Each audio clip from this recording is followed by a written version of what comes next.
There are notable differences between President Barack Obama's cabinet picks and Donald Trump's cabinet picks. Now, one thing that really stands out that not a lot of people are talking about is the education level and the expertise between the two administrations. And so Sean King wrote about this, and you realize how stark the differences are, and how it seems like President Barack Obama was held to a much higher standard when it came to his cabinet picks.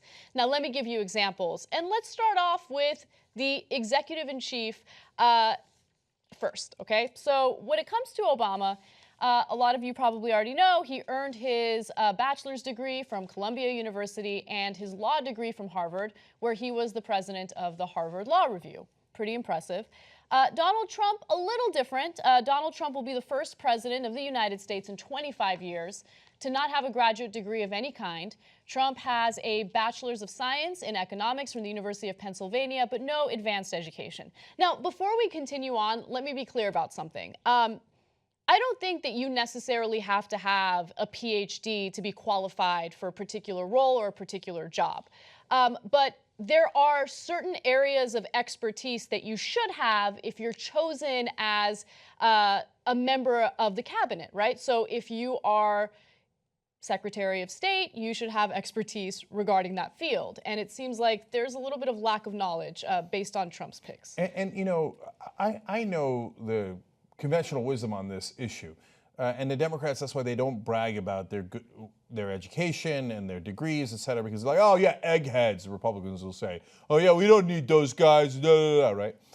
Okay, all right, but first of all, if you're bragging about how uneducated and ignorant you are, have at it, Hoss. And so I would go to the American people and not belittle people who don't have PhDs or an Ivy League education, but say, hey, listen, if you are going to a doctor and you're going to get surgery, wouldn't you want someone who's got a lot of education in surgery? Or do you want your local plumber coming in to do surgery on your heart or your stomach or your head? Right? Yeah. No, you want a guy who's qualified for the job. Now, if you want to argue, Republicans, that unqualified people are the better way to go, have at it, Hoss. Well, you can make that argument, and we'll see what happens in 4 years and whether or not you're right. I mean, we'll see. So let's talk about the other cabinet picks. So Obama's current Secretary of Education is John King Jr. He has a bachelor's degree from Harvard, a master's degree and doctorate from Columbia, and a law degree from Yale. The incoming Secretary of Education is Betsy Devos. She has a bachelor's degree from Calvin College. That's it. Now, by the way, with Betsy Devos, I don't even really care that much about her bachelor's degree. I think what's really important is whether or not this person has ever held a job in education. Has she ever worked in public schools? Has she worked in charter schools? The only thing she's ever done is work to defund public education and put public money into private education or charter schools. And the reason why she does that is because she's tremendously wealthy, she's tremendously conservative, and doesn't want taxpayer money to go toward public education at all, specifically her taxpayer money. So she would rather donate millions of dollars, and she did, to the Republicans in this election cycle, and her family is actually one of the largest Republican donors in history.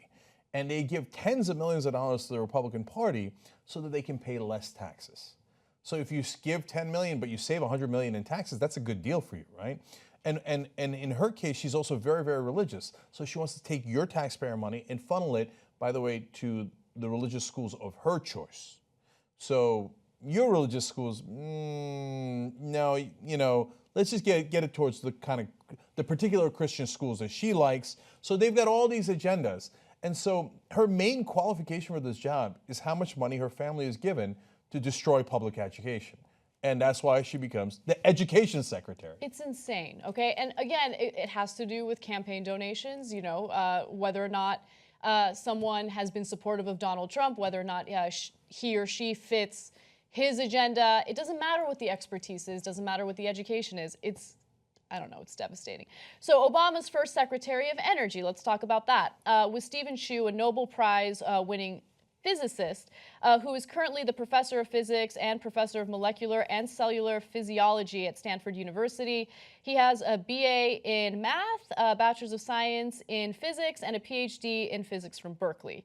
Now, he was, Jesus. I know, that's really impressive. Now, he was succeeded by a man who earned his PhD in theoretical physics from Stanford University, went to join the faculty at MIT, and eventually became the head of physics department and co-chair of the MIT Research Council. So, look, that's all impressive, right? It's super impressive.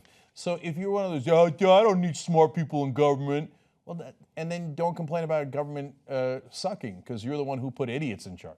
Okay, so what's Trump going to do with this position? Trump just appointed Rick Perry, who failed his college chemistry course and had a transcript riddled with C's and D's. The former governor of Texas struggled his way into earning a bachelor's degree in animal science. Animals are innocent. Yes, they are. From Texas A&M, he doesn't have any graduate degrees. Oops. Finally, No, I just love that it's Department of Energy. Obama put in like the smartest physics professors in the world to actually get it right. And Perry's like, he didn't get a C in chemistry. He failed chemistry. He failed chemistry. And you know why he got the job? He's on the board of Energy Transfer Partners, the guys who own the Dakota Access Pipeline. So Trump is invested in Energy Transfer Partners and the rest of the people who run the Dakota Access Pipeline. So he's like, oh, great, Rick, this moron who barely graduated college in animal sciences, come on in because you're going to do exactly what I want for my own financial interest. That's how he's running this government. And then Secretary of State John Kerry has a law degree from Boston College. Rex Tillerson, who Trump nominated for the same role, didn't go to grad school at all. Rex Tillerson is the CEO of ExxonMobil, as many of you already know, and he will be Secretary of State. Okay. The current Secretary of the Treasury is Jack Lew. Lew has a bachelor's degree from Harvard and a law degree from Georgetown. Trump nominated Steve Mnuchin. He doesn't have a graduate degree of any kind. And again, with Steve Mnuchin, I don't care about his education. What I care about is his personal interests and whether or not he might use this role to benefit himself and to benefit Trump financially. And Mnuchin, of course, has ties to Goldman Sachs and One West, yes. He founded One West, which did a bunch of very shady foreclosures, many of which happened to Trump voters. So look, this is all very interesting stuff. Again, I don't think your level of education is the end-all be-all. I think expertise matters. Whether that expertise is gained through experience or gained through getting a PhD, it's important. And I think it's very clear that Obama's cabinet was held to a much higher standard, and it seems like with Trump that is not the case. So last thing on this is, agreed. Look, you can put one or two guys in there that haven't been in government, nothing wrong with that. So Mnuchin, Trump can say, I like rapacious bankers who work for Goldman Sachs and George Soros, so that's why I'm putting him in. And so, okay, so what? He doesn't have as many degrees as the other guy does. Okay, that's fair enough. But when your entire cabinet is filled with ignorance, and their only qualification for getting on there is that they gave you money, which, by the way, is also true of Tillerson giving money to Republicans historically. Mnuchin not only gave close to $500,000 to Trump and his super PACs, but he was his campaign finance chair. He's the one that organized all the other legalized bribes. So when that's your main qualification, you've got trouble.